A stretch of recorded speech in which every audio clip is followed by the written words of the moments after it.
A news conference is scheduled for 10 a.m. tomorrow to discuss the electrical blackout that affected close to 30,000 Swepco customers in northwest Louisiana this weekend. The unplanned outage was reportedly needed because the system was overloaded and at risk of catastrophic damage. According to Swepco, the Southwest Power Pool, which is the regional entity that Swepco belongs to, actually made the decision regarding the blackout. The SPP region extends through the middle of the country all the way to Canada. Chef Jake Blackson was one of the many business owners impacted by that sudden outage over the weekend. He joins us live in studio tonight to talk a little bit about the impact this all had on you. Saturday afternoon, you're a restaurant owner, definitely has to be a busy time.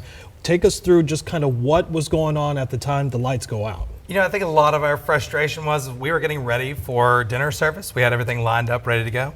And literally the power just snapped on us. We were 30 minutes out. And for us, that's okay, is this a long-term deal? Is this gonna snap back on? Because we start to worry about, hey, are we gonna lose these refrigerated goods, these proteins we have in the fridge? I mean, we sell high-end seafood. It's got a short shelf life. Yeah. So that's a concern. And then I've got staff idly on the clock, and it's like a book full of reservations, got to call these guys. A lot goes into that, and we were just kind of literally left in the dark on that. And so you talked to Swepco about it today. I did. I recently talked to Swepco, and I had a great conversation. They did a lot of the explaining that we wanted. We wanted more than SPP said we had to, so we did. So they gave us an in-depth explanation of everything that went down. I have an understanding of that, but a lot of my concern was, hey, I understand what happened, mistakes happen, or the miscalculations there.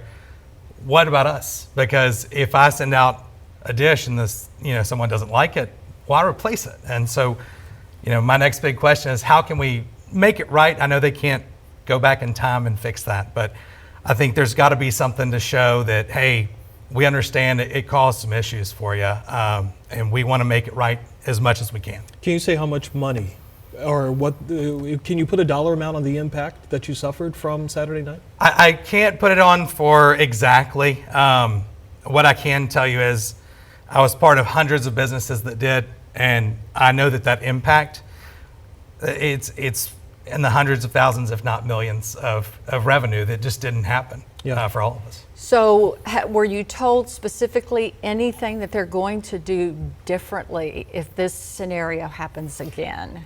My understanding with them was really based around, hey, this is an isolated incident. It was a miscalculation. That they are prepared for the summer, which was, I think, everyone's biggest concern.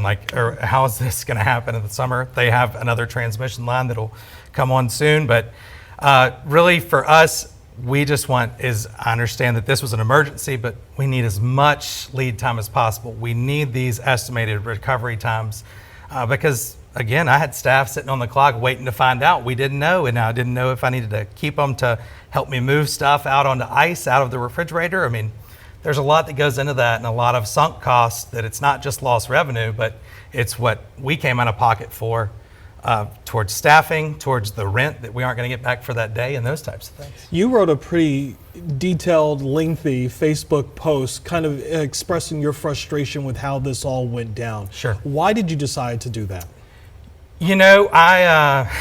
I might be a chef now. I used to be in public service. I worked for the U.S. Senate for 4 years, and I have a very big belief that it's, good governance is what makes a good country. And from my perspective, part of that governance is this relationship with these utilities, and it's being transparent with people. And then as a customer of Swepco, and honestly, I feel somewhat of as a shareholder of Swepco because that is my choice, right? I'm part of Swepco whether it's my choice or not. And so as a shareholder in my head of that business, I think I deserve to know what's going on and how are they fixing it and how are they making it better. And I think my frustration at the time really was that we just didn't know what was up. Like, why is this happening?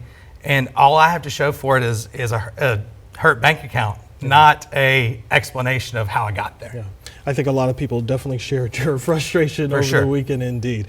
Chef Blake Jackson, thanks so much for joining us here tonight on the News at 6. We appreciate it.